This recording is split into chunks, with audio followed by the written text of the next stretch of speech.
नमस्कार दोस्तों, मेरा नाम रमेश प्रसाद स्निग्ध है और आज चाइल्ड साइकोलॉजी एंड पेडागोजी के नई कड़ी के साथ फिर से आपका स्वागत है।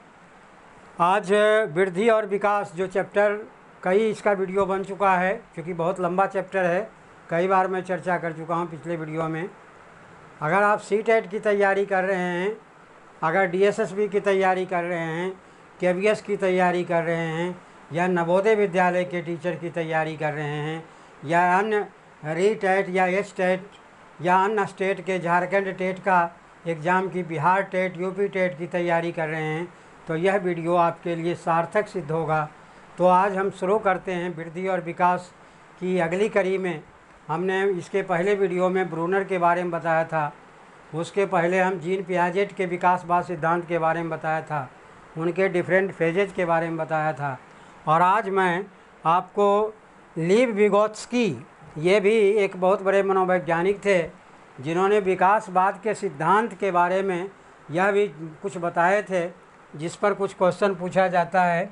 तो हम आज शुरू करते हैं। लीव विगोत्स्की ने जो विकासवाद का सिद्धांत दिया था, इसका महत्वपूर्ण संप्रत्यय का मतलब कंसेप्ट क्या था, इसके बारे में चर्चा करते हैं। तो इनके अनुसार था कि सामाजिक सांस्कृतिक विकास, लीव विगोत्स्की के अनुसार था सामाजिक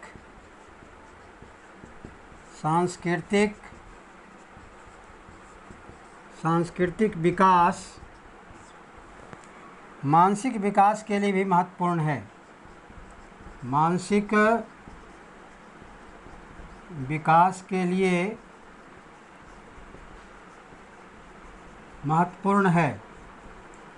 यानी अगर सामाजिक विकास होता है, सांस्कृतिक विकास होता है, तो मानसिक विकास अपने आप होगा। क्योंकि अगर सोशल डेवलपमेंट, इसीलिए बच्चे को स्कूल भेजा जाता है या समाज में रह कर के आदमी बहुत कुछ सीखता है। अगर समाज के बीच में रह कर के आप सीखते हैं तभी आप बहुत कुछ सीख सकते हैं।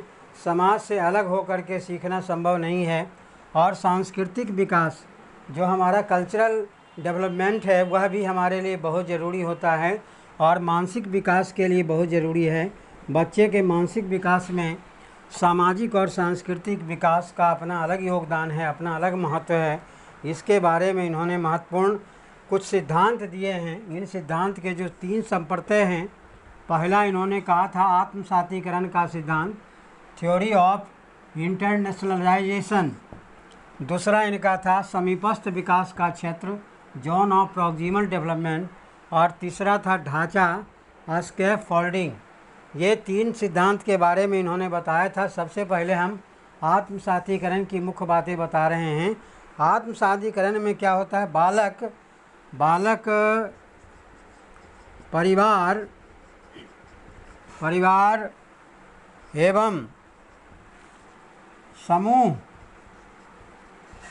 एवं समूह के साथ मिलकर समूह के सदस्यों के कार्यों को देखकर सीखता है,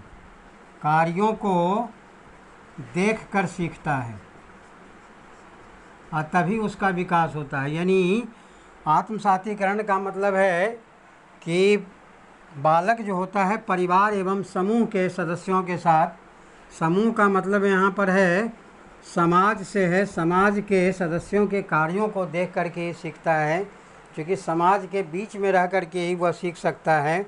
और भाषा का भी अनुकरण करता है। अगर किसी बच्चे को जन्म लेता है और उसे समाज से, परिवार से अलग रखा जाए और उसको जंगल में भेज दिया जाए, तो उसके भाषा का विकास संभव नहीं है। तो आत्मसातीकरण का सिद्धांत में इन्होंने कहा था, लीव विगोत्स्की ने, कि बच्चे जो है परिवार में और समूह में, यानी समाज के बीच में रह करके उनके कार्यों को देख करके ही सीखता है। इसको आत्मसातीकरण का सिद्धांत कहा जाता है। इस सिद्धांत की यही मुख्य बातें हैं। दूसरा इसका है समीपस्थ विकास का क्षेत्र। दूसरा जो पॉइंट है समीपस्थ विकास का क्षेत्र। समीपस्थ विकास के क्षेत्र में बड़े एवं अनुभवी बड़े एवं अनुभवी व्यक्तियों से सीखता है। क्योंकि इसीलिए कहा जाता है कोई भी काम में वैसे लोगों से आप लर्निंग ले सकते हैं जो स्वयं एक्सपीरियंस रहा है। क्योंकि जितना ज़्यादा जो एक्सपीरियंस है वह अपना परफॉर्मेंस उतना ज़्यादा बेटर दे सकता है। तो इसीलिए बड़े एवं अनुभवी व्यक्तियों से वह सीखता है। तो इसको समीपस्थ विकास का क्षेत्र कहा जाता है, उसी से उसका विकास संभव होता है। जैसे अगर मान लीजिए कोई बच्चा है जो 10 वर्ष का बच्चा है, इसकी मानसिक आयु 10 है, मानसिक आयु 10 है, लेकिन यही बालक अगर 15 वर्ष के बालक से संपर्क करता है, बालक से संपर्क करके सीखता है, तो हो सकता है यह संभावना है, ऐसा देखा गया है कि उसका आईक्यू लेवल बढ़ जाता है, यानी मानसिक आयु जो मेंटल एज होता है वह बढ़ जाता है। इसीलिए अगर बच्चा अपने से, मान लो जो बच्चा इंटेलिजेंट है या बहुत मेहनती है, तो अपना कोर्स वो कंप्लीट कर लिया, आगे के कोर्स के लिए बड़े बच्चे से संपर्क करता है और उसी के अनुसार उसका मानसिक आयु भी हो जाता है। ये समीपस्थ विकास का क्षेत्र कहलाता है। इसीलिए उसकी मानसिक क्षमता में भी वृद्धि हो जाती है। तो समीपस्थ विकास का क्षेत्र आपने देख लिया, आत्मसातीकरण का सिद्धांत आपने देख लिया। इसकी मुख्य बातें यही है। इसके बाद आता है तीसरा जो था ढांचा। तीसरा जो इनका पॉइंट था, तीसरा जो पॉइंट इनका था ढांचा। ढांचा से स्कैफ फोल्डिंग इसको कहा जाता है। स्कैफ फोल्डिंग, स्कैफ फोल्डिंग के अनुसार सीखने एवं समस्या समाधान में, सीखने एवं समस्या समाधान, समस्या समाधान का मतलब प्रॉब्लम सॉल्यूशन, समस्या समाधान में दिया गया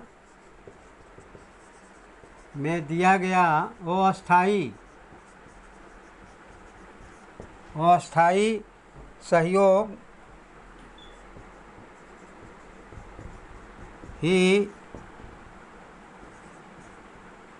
स्कैफ फोल्डिंग कहलाता है।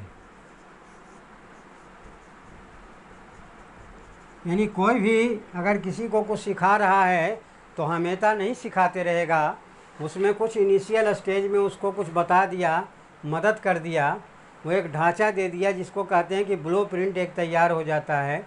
उसके आधार पर बच्चा सोचता है, समझता है और उसका मानसिक विकास होता है। तो यह जो होता है स्कैफ फोल्डिंग कहलाता है, इसको ढांचा कहते हैं। तो यह जो है इनका लीव व्यवस्थी के सिद्धांत के जो महत्वपूर्ण कंसेप्ट था, यही 3 कंसेप्ट था। एक आत्मसातीकरण का सिद्धांत था, दूसरा था अनुभवों के आधार पर जो है बच्चा सीखता है, अपने से सीनियर के साथ मिल करके अपना मानसिक आयु को वह बढ़ा सकता है। इसके बाद जो है अब मनोसामाजिक विकास का सिद्धांत। अब आगे हम आते हैं मनोसामाजिक विकास का सिद्धांत। मनोसामाजिक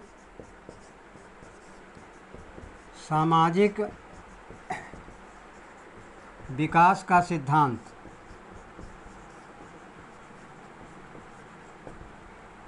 मनोसामाजिक विकास का सिद्धांत यानी साइकोसोशल डेवलपमेंट, यानी थ्योरी ऑफ साइकोसोशल डेवलपमेंट, यानी मनोसामाजिक विकास का सिद्धांत के बारे में सबसे पहले जिनका, चूँकि विकासवाद का सिद्धांत संज्ञानात्मक विकास का सिद्धांत जीन पियाजेट ने दिया, ब्रूनर ने भी दिया, उनसे कुछ मिला जुला रहा, और इसके बाद जो है लीव विगोत्स्की ने दिया। अब जो है मनोसामाजिक विकास का सिद्धांत, इनमें जो है इनका जो श्रेय है वो इरिक है, निरीक्षण एरिक एंड एरिक्सन्स दोनों मिल करके दिया था, और उन्हीं की जो थ्योरी है वह मनोसामाजिक विकास का थ्योरी कहलाता है। तो आपसे अगर एग्ज़ाम में पूछा जाता है कि मनोसामाजिक विकास का सिद्धांत का श्रेय किसको जाता है, तो एरिक एंड एरिक्सन्स को जाता है। इन्होंने ही मिलकर के थ्योरी प्रतिपादित किया था, और इन्होंने मनोसामाजिक विकास के सिद्धांत का मनोविकास सिद्धांत का प्रतिपादन जो है एरिक एंड एरिक्सन्स के द्वारा ही किया गया है।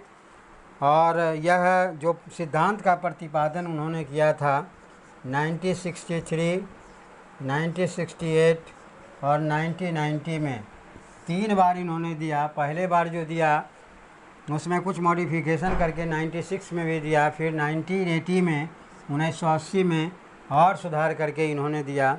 इन सिद्धांत का इसमें इनके अनुसार था व्यक्ति के जीवन में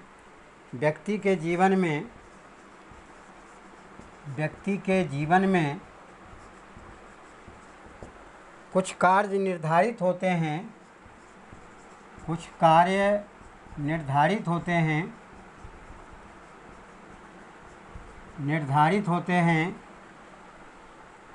जो विभिन्न अवस्थाओं में संपन्न होता है। मनुष्य के द्वारा व्यक्ति के जीवन में कुछ निर्धारित कार्यक्रम होते हैं जो विभिन्न अवस्थाओं में संपन्न होता है। अब जिसे मान लीजिए बाल्यावस्था में विकास का देखें, शैशवावस्था में विकास का देखें, किशोरावस्था में विकास का देखें, तो अलग अलग स्टेजेज में अलग अलग तरह के विकास होती है, अलग अलग तरह के थिंकिंग लेवल होता है, अलग अलग तरह के इमोशंस होते हैं, अलग अलग तरह के और सामाजिक डेवलपमेंट होता है। उनकी सोच, उनके कार्य करने की क्षमता, उनके मानसिक स्तर, उनके वर्ड पावर, बहुत तरह की चीज़ें जो है डिपेंड करता है। यह मनोसामाजिक विकास का सिद्धांत जो एरिक्सन ने दिया था वह बतलाता है। प्रत्येक अवस्था में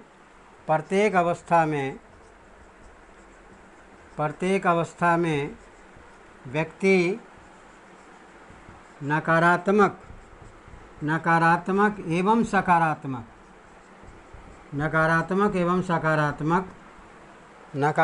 एवं सकारात्मक विकल्प के बीच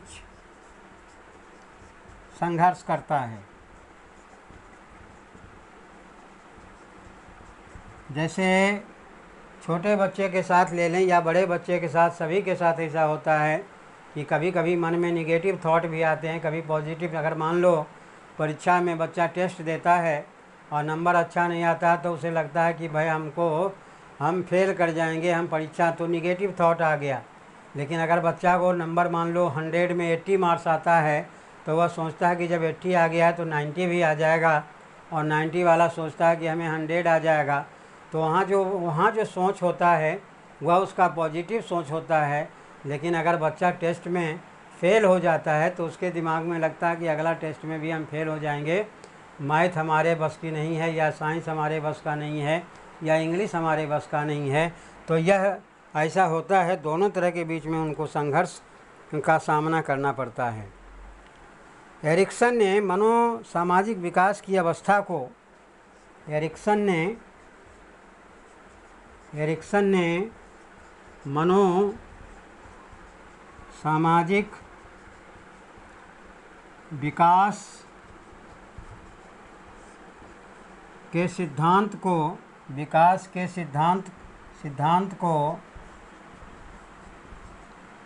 8 अवस्था में बांटा है। आपसे यह क्वेश्चन पूछा जा सकता है कि एरिक्सन ने जो मनोसामाजिक विकास के सिद्धांत दिया था उसको कितने स्टेज में इन्होंने बांटा था, तो वह 8 अवस्थाएं में इन्होंने बांटा है। प्रत्येक अवस्था के बारे में जानेंगे कि किस अवस्था में क्या होता है।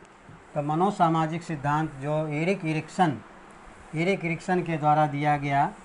1963, 1968 और 1980 में अलग अलग तरह के सुधार इन्होंने किया। इनका जो पहला स्टेज था मनोसामाजिक विकास की अवस्था में विश्वास बनाम अविश्वास, विश्वास बनाम अविश्वास, इसको इंग्लिश में कहा जाता है कि trust versus mistrust, trust versus mistrust.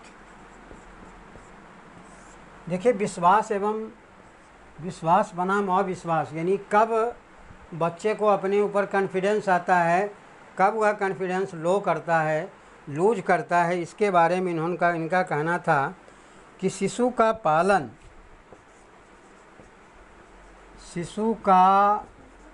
पालन पोषण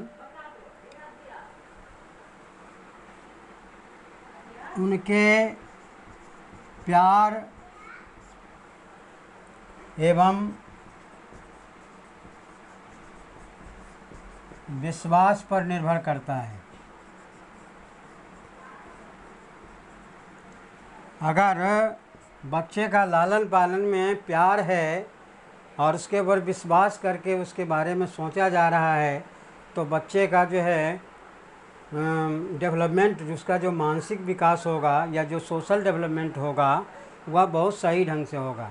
लेकिन बच्चे को अगर बार बार डांट रहे हैं छोटी छोटी गलती करने के बाद, तो उसको विश्वास टूट जाता है, वहाँ अविश्वास हो जाता है और उसके मानसिक विकास में अवरोध पैदा होता है और उसका जो सोशल डेवलपमेंट है, मनोसामाजिक जो विश्लेषण इन्होंने दिया है, उसमें उसका भाव जो है विघ्न होने लग जाता है। दूसरा जो इनका था स्वायत्तता बनाम शर्म एवं संदेह, स्वायत्तता बनाम शर्म एवं संदेह।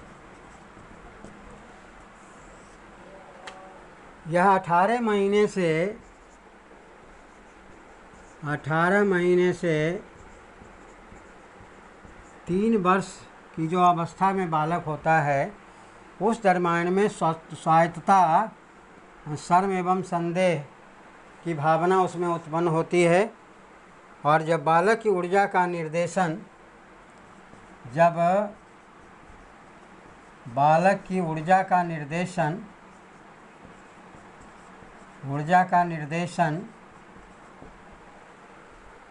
उसके शारीरिक विकास में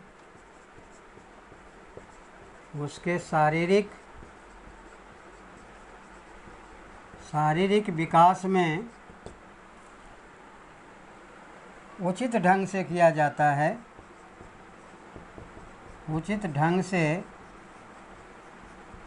किया जाता है, तभी स्वायत्तता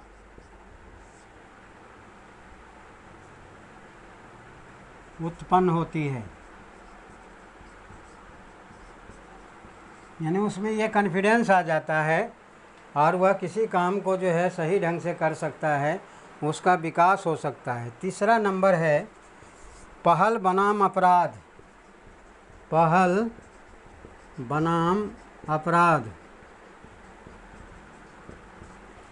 यह जो स्टेजेज होता है 3 वर्ष से 6 वर्ष तक के बच्चे के बीच में, यह कंडीशन आता है। पहल एवं अपराध की भावना जो है इसी समय से उत्पन्न होना शुरू हो जाती है। इस अवस्था में बालक अधिक सशक्त ढंग से, इस स्टेज में बालक जो है अधिक सशक्त ढंग से कार्य करना प्रारंभ कर देता है, किंतु दबाव डालने पर दबाव डालने पर अपराध की भावना भी विकसित होने लग जाती है।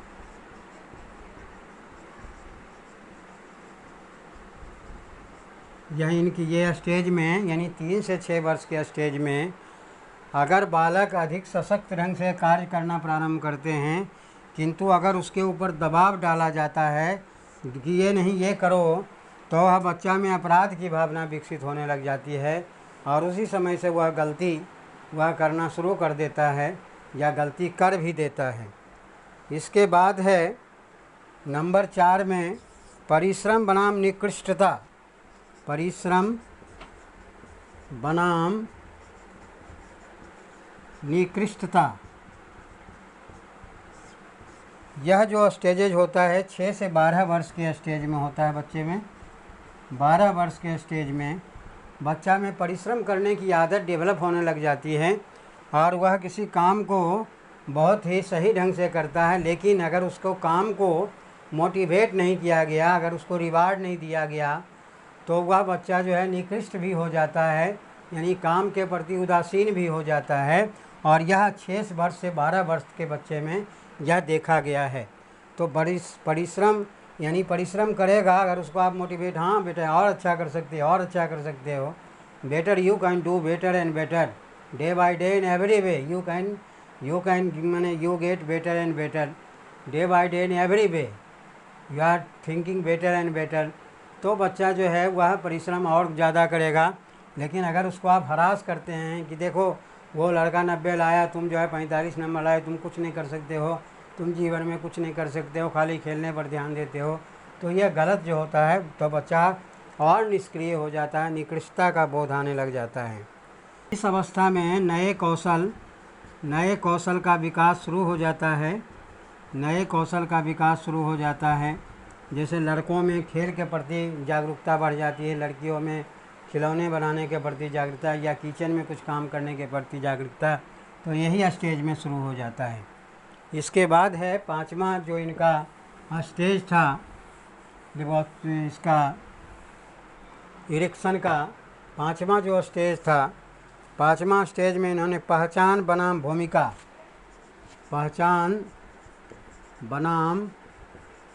भूमिका, यह जो स्टेजेज है 12 से 18 वर्ष, जब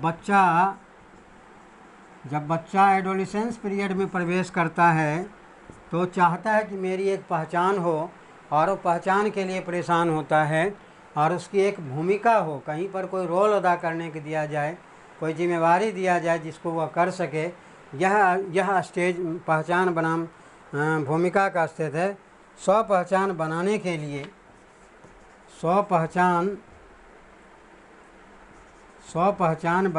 लिए किशोर एवं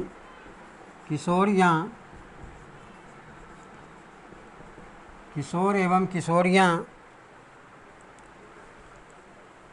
अपनी विभिन्न भूमिकाओं में समन्वित करने की आवश्यकता होती है। विभिन्न भूमिकाओं में अहम रोल अदा करना चाहते हैं, क्योंकि उनको एक अपनी पहचान होनी चाहिए। अपनी पहचान के लिए मरते हैं कि भाई मुझे भी लोग जाने। यह जो है एडोलेसेंस पीरियड से ही शुरू हो जाता है, 12 से 18 के स्टेज में यह शुरू हो जाता है। नंबर 6 है, छठा जो इनका था स्टेज, छठा स्टेज में एरिक्सन ने कहा था घनिष्ठता बनाम अलगाव। घनिष्ठता बनाम अलगाव, यह जो है 18 से 35 वर्ष की स्टेज में होता है। 18 से 35 वर्ष के स्टेज में होता है। देखिए इस दरम्यान में क्या होता है कि जो एडोलेसेंस पीरियड में बच्चा जब होता है, और एडोलेसेंस पीरियड से जैसे ऊपर युवावस्था में जब प्रवेश करना शुरू करता है, तो उसमें एक दूसरे के प्रति घनिष्ठता, चाहे बॉयज़ बॉयज़ के प्रति घनिष्ठता हो गया, या बॉयज़ को गर्ल्स के प्रति घनिष्ठता हो गया, अपोजिट सेक्स के प्रति आकर्षण होता है, या तो बहुत ज़्यादा लगाव हो जाएगा, या दोनों में ऐसा अलगाव होगा कि दोनों एक दूसरे से मिलना नहीं पसंद करेंगे, या इतनी घनिष्ठता हो जाएगी जो एक दूसरे के लिए मर मिटने के लिए भी राज़ी होते हैं। तो यह जो है स्टेजेज होता है 18 से 35 वर्ष की अवस्था में यह कंडीशन आता है। सातवां जो है इनका, सातवां जो अवस्था था उत्पादनशीलता एवं गतिरोध। उत्पादनशीलता एवं गतिरोध, यह जो स्टेज होता है उत्पादनशीलता बनाम गतिरोध, गतिरोध का मंदता भी कह सकते हैं। यानी इस स्टेज में क्या होता है, प्रौढ़ावस्था में जब 18 से ऊपर हो जाता है, प्रौढ़ावस्था में व्यक्ति युवा व्यक्तियों की सहयोग देने, प्रौढ़ावस्था में युवा एक दूसरे से मिलकर उत्पादन का कार्य संपन्न करते हैं। लेकिन अगर किसी तरह का ऑब्जेक्शन उनमें आया तो गतिरोध भी उत्पन्न हो जाता है, काम में मंदता आ जाती है। यानी अगर कोई काम कर रहा है उसको आप थोड़ा सा अगर इनकरेज करें तो वह काम में बढ़ोतरी हो सकती है, लेकिन डिस्करेज करें तो उस काम में जो है क्या हो जाता है, मंदता आ जाती है, एक प्रकार का गतिरोध उत्पन्न हो जाता है और प्रोडक्शन पर असर पड़ता है। इसीलिए कभी भी अगर कोई काम कर रहा है, मान लो किसी कारणवश कभी उसका डेवलपमेंट नहीं हुआ, तो उसे मोटिवेट करने की ज़रूरत है, उसको डिस्करेज करने की ज़रूरत नहीं है। एजुकेशन के क्षेत्र में जो बालक को आप पढ़ा रहे होते हैं, अगर बच्चा किसी कारणवश कम नंबर लाया है तो क्यों कम नंबर लाया, इसकी जांच करें, इसकी पहचान करें। हो सकता है घर की स्थिति उसकी ठीक नहीं हो, या क्लास में वो एब्सेंट रहा हो, या आपकी बात को ध्यान से नहीं सुना हो। क्यों नहीं ध्यान से सुना, इसके पीछे क्या कारण हो। बिना कारण जाने हुए किसी भी व्यक्ति को डिस्करेज नहीं करना चाहिए, उसको इनकरेज करने का ही प्रयास करना चाहिए, क्योंकि उससे उत्पादनशीलता प्रभावित होती है। इसके बाद नंबर 8 है आत्मनिष्ठा बनाम निराशा। आत्मनिष्ठा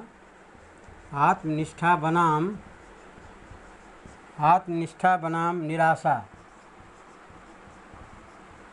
आत्मनिष्ठा बनाम निराशा जिसको कहा जाता है ईगो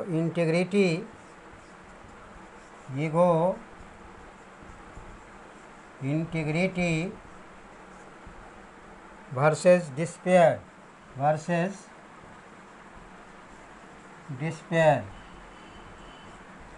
तो आत्मनिष्ठा बनाम निराशा, इसमें क्या होता है, जीवन के अंतिम वर्षों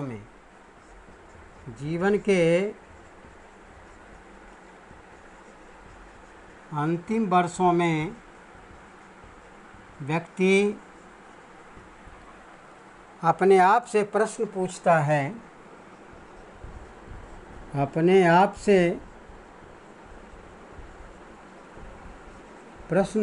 है, कि मैंने अपने जीवन में क्या किया, क्या खोया, क्या पाया, हमारे द्वारा क्या उपलब्धि हुई। तो यह है आत्मनिष्ठा बनाम निराशा। अगर मान लो उसने जीवन में बहुत सारी उपलब्धियां हासिल की है तो उनको जो है अपने ऊपर गर्व होता है, लेकिन अगर उन्हें जीवन में बहुत सारे धोखा खाए हैं, उन्हें कुछ नहीं हासिल किया, तो उन्हें निराशा होती है। तो यह कंडीशन जो होता है वो अंतिम स्टेज में होता है, जब व्यक्ति अंतिम स्टेज में होता है। इस तरह से आत्मनिष्ठा का भाव उत्पन्न होता है। और उत्तर नहीं में होने पर, अगर उत्तर हाँ में है कि मैंने कुछ किया है अपने जीवन में, तो आत्मनिष्ठा का भाव होता है। अगर उसको लगता है कि मैंने अपने जीवन में कुछ नहीं किया, सिर्फ खोया है, कुछ नहीं पाया, तो उसे निराशा महसूस होती है। तो ये सारे स्टेज थे।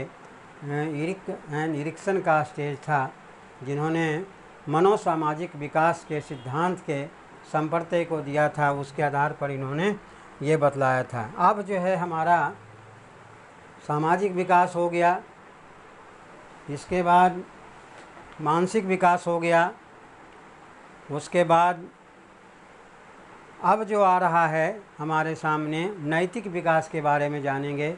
क्योंकि आज के समय में वर्तमान परिवेश में जो मोरल डेवलपमेंट है वह लगभग शून्य के बराबर हो गया है। बच्चा बहुत आगे निकल जाता है, एजुकेशन के फील्ड में बहुत तरह के काम हुए हैं, बहुत तरह के नए नए आविष्कार हुए हैं, नई नई तरह की खोज हुई है, जिसका इफेक्ट विज्ञान भी बहुत शीर्ष पर चला गया है। डिजिटल इंडिया हो गया, डिजिटल वर्ल्ड हो गया है, बहुत तरह की चीज़ें चंद सेकंड में हो जाती है। लेकिन जो सबसे बड़ा ह्रास हुआ है वह नैतिक विकास का ह्रास हुआ है। तो नैतिक विकास के आज के डेट में प्रत्येक शिक्षक को यह कर्तव्य होता है कि वह मोरल एजुकेशन पर जोर दें, और अन्य सब्जेक्ट के साथ मोरल एजुकेशन का भी एक सब्जेक्ट होना चाहिए जिसको सही ढंग से अप्लाई होना चाहिए, ताकि बच्चे का सोशल डेवलपमेंट हो और मेंटल डेवलपमेंट हो, फिजिकल डेवलपमेंट हो। लेकिन अगर मोरल डेवलपमेंट नहीं होता है तो ये सारे विकास हैं वह विनाश की ओर ले जाता है। तो हम शुरू करने जा रहे हैं नैतिक विकास के बारे में।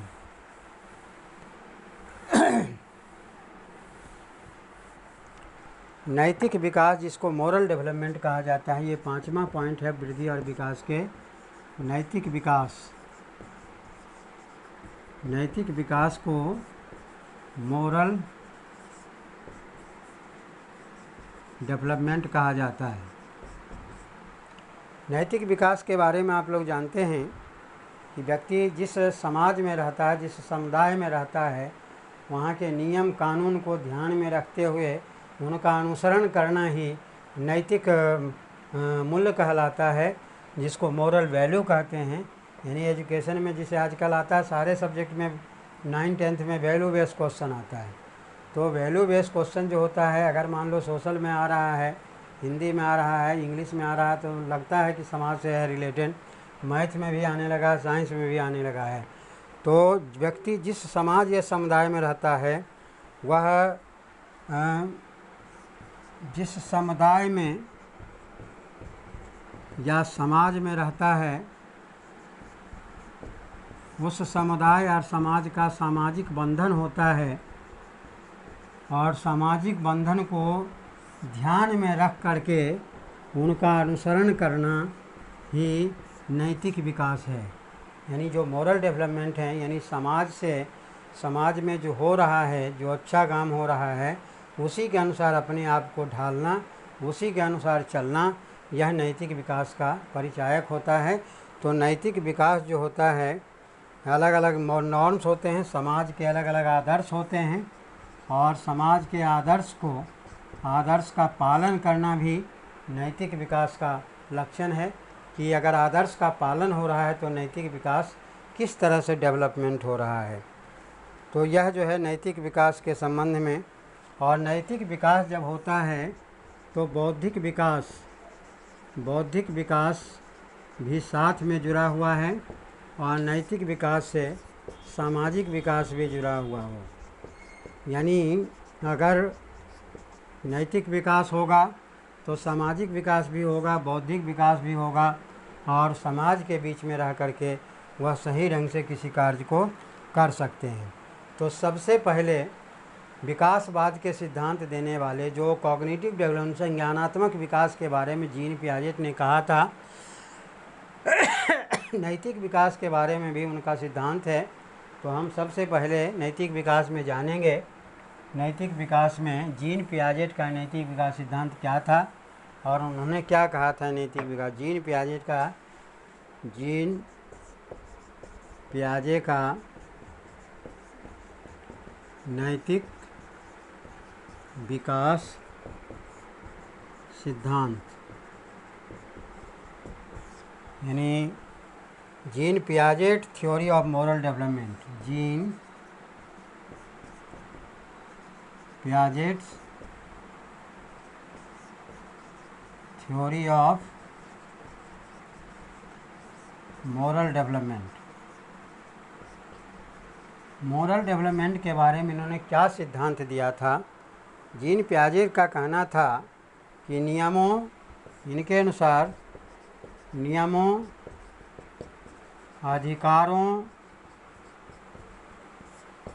अधिकारों, दोषों, पापों और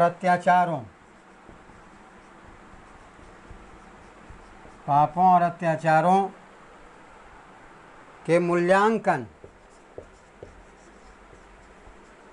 उसका जो इवेल्युएशन होता है, मूल्यांकन, समानता तथा परनिर्भरता से संबंधित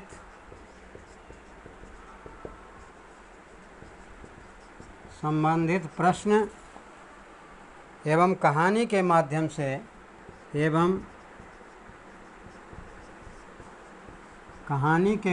से बच्चों को गहन साक्षात्कार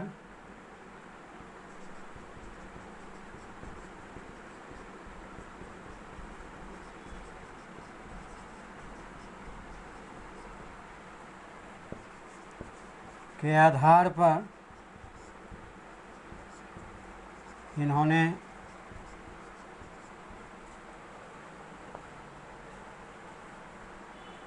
नैतिक विकास के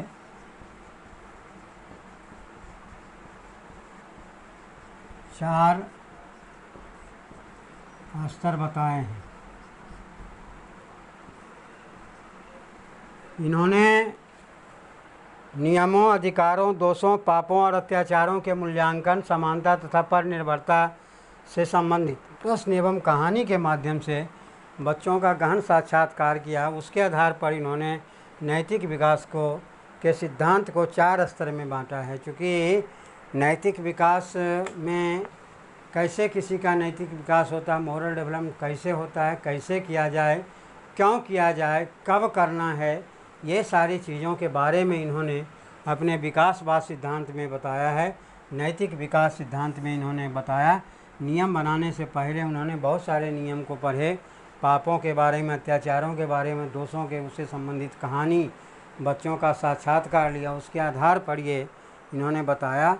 और इनका पहला जो था नैतिक विकास के 4 मुख्य स्तर बताएं, उसमें पहला था अनामी चरण, जिसको इंग्लिश में कहा जाता है एनोमी स्टेज। अनामी चरण में क्या होता है, यह जो नैतिक विकास का प्रथम चरण है, प्रथम से 5 वर्ष तक के बच्चों पर ये लागू होता है। यानी अनामी चरण जो है वह प्रथम से 5 वर्ष तक के बच्चों पर यह लागू होता है। और इसके अनुसार है कि इस चरण में व्यवहार, इस चरण में जो होता है, इस चरण में बच्चे के द्वारा जो व्यवहार किया जाता है ना तो नैतिक होता है एवं न अनैतिक। क्योंकि छोटा बच्चा को भगवान का रूप माना जाता है, जिसे कहा जाता है कि भगवान कभी गलती नहीं करते हैं, क्योंकि वह हमेशा सही करते हैं। तो जो छोटा बच्चा है, बाल बोध बच्चा जिसको कह सकते हो, तो प्रथम से 5 वर्ष के बच्चे में अगर बच्चा कोई गलती कर देता है तो उसे सिरे से खारिज कर दिया जाता है, क्योंकि यह माना जाता है कि यह बच्चा गलत कर ही नहीं सकता है, झूठ बोल ही नहीं सकता है। यहाँ तक कि कोर्ट में भी इसकी बात को मान्यता दी गई है। और इसके आधार पर कई अपराधी को जो अपराध करते हैं, चाहे घरेलू हिंसा हो या बाह्य हिंसा हो, उनको सज़ा भी मिल जाती है। तो यह जो है अनामी चरण कहलाता है, एनोमी स्टेज कहलाता है। और इसमें जो है यह जो बच्चे के द्वारा व्यवहार होता है वह नैतिक और अनैतिक नहीं माना जाता है इसको। दूसरा जो होता है, दूसरा हेट्रोनॉमी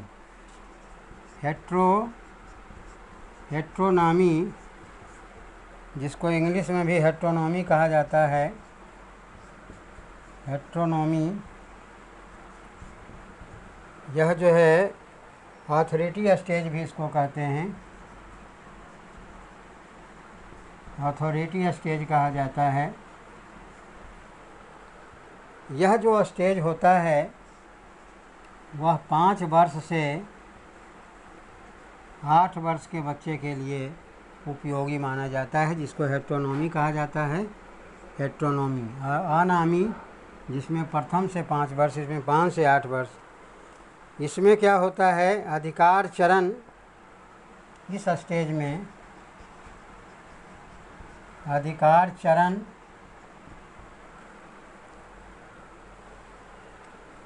स्टेज भी इसको कहा जाता है, इसीलिए ऑथोरिटी स्टेज इसको कहते हैं।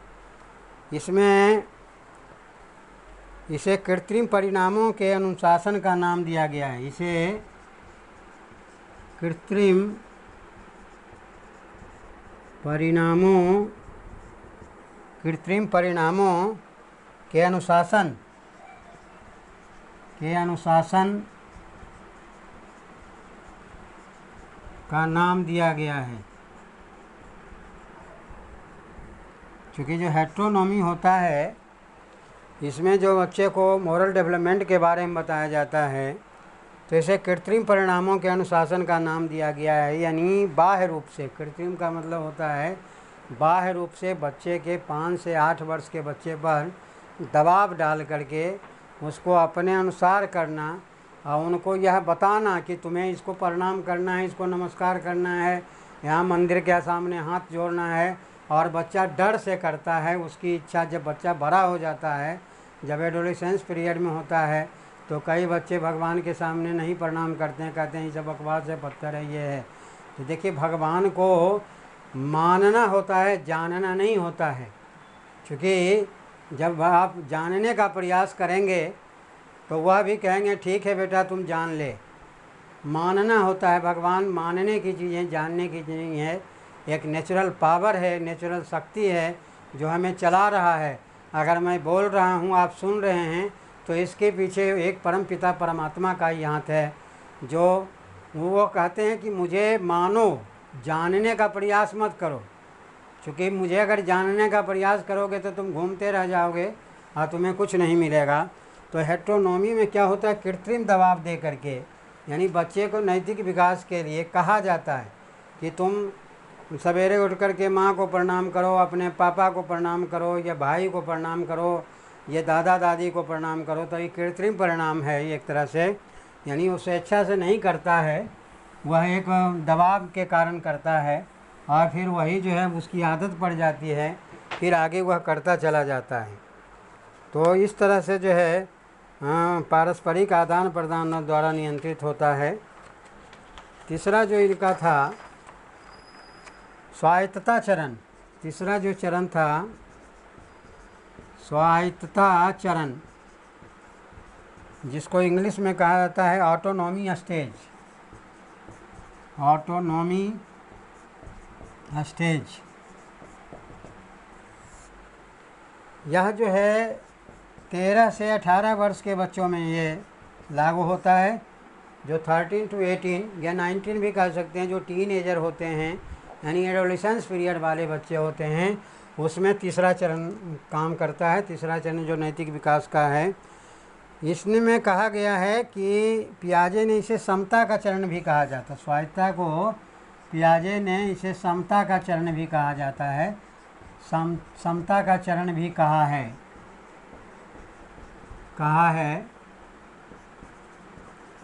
देखिए, समता, ममता और क्षमता, यह तीनों का जो विकास होता है एडोलेसेंस पीरियड में होता है। यानी किसी असहाय के प्रति या वैसे जो परेशान हैं उसके प्रति जो है ममता भी आ जाती है, समता का भी बोध होता है, और क्षमता का भी बोध होता है, कैपेसिटी का बोध होता है। क्योंकि बच्चा जो है क्रिटिकल एज कहा जाता है एडोलेसेंस पीरियड को, और इसको जो है गोल्डन एज भी कहा जाता है। इसमें मेमोरी पावर भी शीर्ष पर होता है। ये ममता, क्षमता और समता तीनों का विकास होता है। तो यह जो है समता का चरण भी इसको कहा गया है। और में व्यक्ति जो है अपने व्यवहार के लिए स्वयं जिम्मेवार होता है, स्वयं जिम्मेदार होता है। क्योंकि एडोलिसेंस पीरियड में अगर कोई बच्चा गलती करता है तो यह समझा जाता है कि वह जानबूझ के गलती कर रहा है। तो अगर कोई गलती करते हैं तो उसका जिम्मेवारी आपको स्वयं लेना होगा, और यही स्वायत्तता चरण कहलाता है, ऑटोनॉमी स्टेज कहलाता है, इसको समता का चरण कहते हैं। यह नैतिक विकास के लिए बहुत ही अहम है। और नैतिक विकास में जो एडोलिसेंस पीरियड में होता है उसमें ज़्यादा ध्यान देने की ज़रूरत है, क्योंकि एडोलिसेंस पीरियड में जो बच्चे होते हैं वह उन पर किसी तरह का दबाव उसको पसंद नहीं है। किसे प्रणाम करना है, किसे नमस्कार करना है, किसे नहीं करना है, वह सोचते हैं कि हमारी इच्छा पर है, मुझे किसी तरह का दबाव नहीं दिया जाए। इसके बाद ये 4 स्टेजेज के बारे में, चौथा स्टेज जो था, तीसरा हेट्रोनॉमी बताए थे, दूसरा हेट्रोनॉमी। देखिए एक और स्टेज है जो चौथे नंबर में है। यह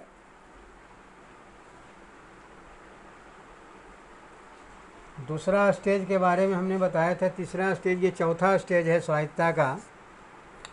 देखिए स्टेजेस के बारे में आपको बता दूं, पहला जो था वह है एनोमी स्टेज, जिसको अनामी चरण कहते हैं। दूसरा जो था हेट्रोनॉमी,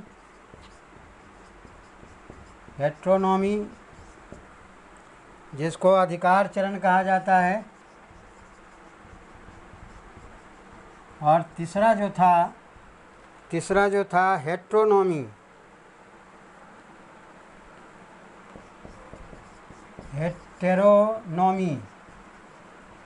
जिसको कहा जाता है रेसिप्रोसिटी स्टेज। और जो चौथा स्टेज था स्वायत्तता चरण।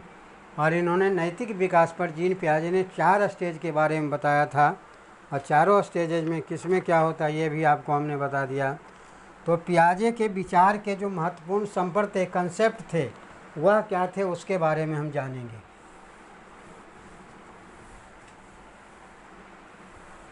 क्योंकि कंसेप्ट जानना ज़्यादा ज़रूरी होता है, क्योंकि अगर कंसेप्ट आपका क्लियर हो जाता है तो उस पर बेस जो क्वेश्चन आते हैं वह आप क्लियर कर लेते हैं।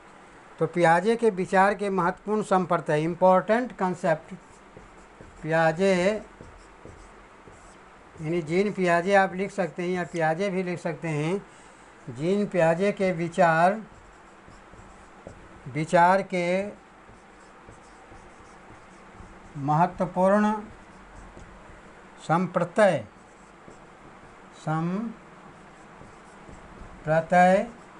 जिसको कंसेप्ट कहा जाता है, इम्पोर्टेंट कंसेप्ट ऑफ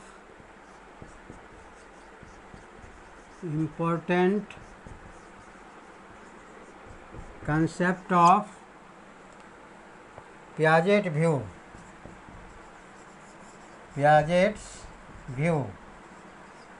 उन्होंने नैतिक विकास के बारे में उनका क्या कंसेप्ट था, क्या व्यू था, 4 चरण में उन्होंने बताया। उनका पहला जो था आत्म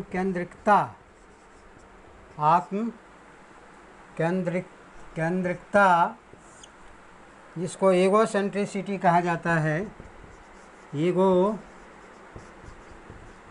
सेंट्रिसिटी कहा जाता है। आत्म केंद्रिकता में था कि बालक जो होता है स्वयं, इसमें क्या होता है, बालक स्वयं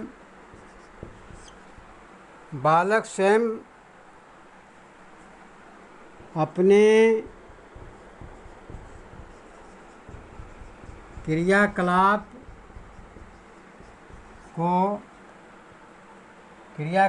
की परवाह करता है।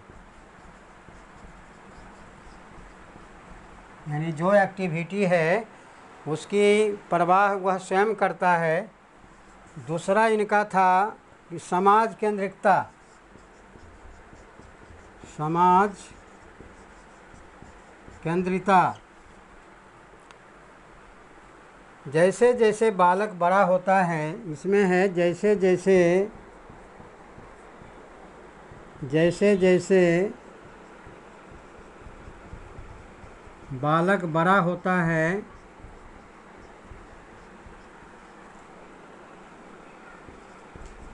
वैसे वैसे नैतिक विकास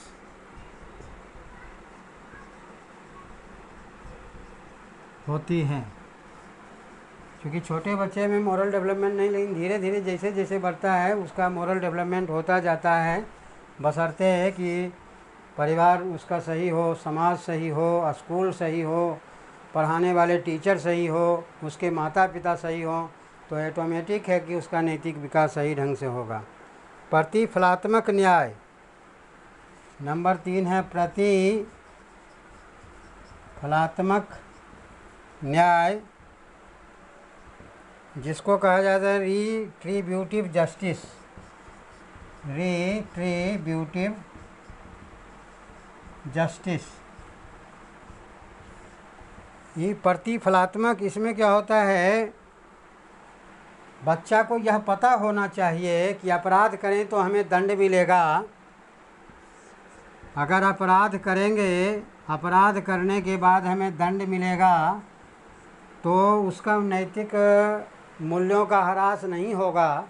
वह हमेशा नैतिक मूल्य पर काम करेगा, अपने मोरलिटी पर ध्यान देगा कि हमारा मोरल क्या है, हमारा ड्यूटी क्या है और हमारा राइट क्या है, उस पर ध्यान देगा। तो प्रतिफलात्मक न्याय, रिट्रीब्यूटिव जस्टिस का ध्यान रखा जाता है। सामाजिक न्याय, सामाजिक न्याय,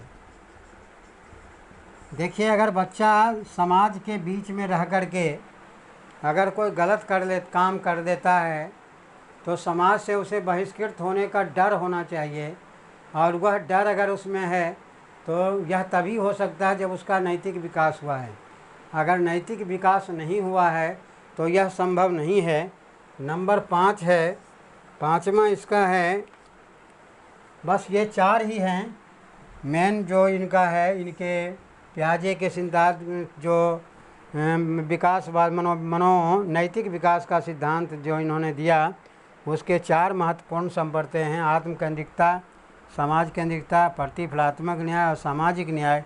ये चारों चीज़ हैं, चारों इनका कंसेप्ट है। तो आज के वीडियो में मैं इतना ही आपको बताऊंगा। फिर नेक्स्ट वीडियो में हम कोहलबर्ग के नैतिक विकास के सिद्धांत के बारे में आपको बताएंगे, क्योंकि इनका भी बहुत बड़ा योगदान रहा था। लीव व्यात्स्की और जीन पियाजेट और कोहलबर्ग, इस पर आधारित बहुत सारे सवाल हर एग्ज़ाम में पूछे जाते हैं, चाहे CTET का एग्ज़ाम हो या HTET का एग्ज़ाम हो या DSSB का एग्ज़ाम हो या KVS का एग्ज़ाम हो। अगर ये वीडियो आपको अच्छा लगा तो इसे लाइक करना ना भूलें। अगर आप नए हैं तो सब्सक्राइब करेंगे। नेक्स्ट वीडियो के साथ फिर मिलते हैं। Thank you for watching this video.